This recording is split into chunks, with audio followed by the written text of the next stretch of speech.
Hello viewers, আমরা এই মুহূর্তে আছি বোয়ালিয়ার পাশে একটি অজপাড়াগায় একটি গ্রামে।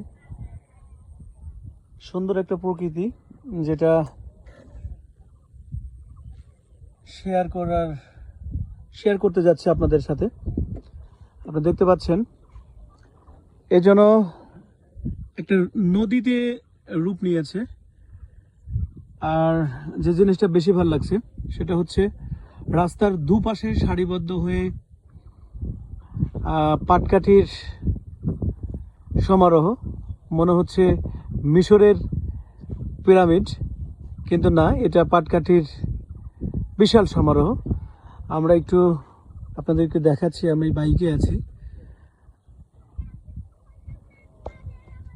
অসম্ভব সুন্দর একটা প্রকৃতির মধ্য দিয়ে আমরা এই মুহূর্তে যাচ্ছি, ভালো লাগছে, এই জন্য একটু শেয়ার করলাম। প্রকৃতি কত সুন্দর হতে পারে আসলে আমাদের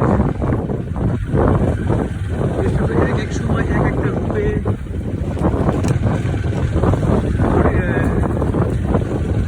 এক একটা রূপ যেন এক একটা সময় ফিরে পায়। তেমনটাই যখন এখন কৃষকের জিনিসটা ব্যস্ত রয়েছে, আমরা দেখতে পাচ্ছি এখন পাটের সিজন, তারা পাট ধোয়ায় ব্যস্ত। চমৎকার একটা গ্রামের মধ্য দিয়ে আজ আমরা যাচ্ছিলাম, যেটা একটু শেয়ার করলাম।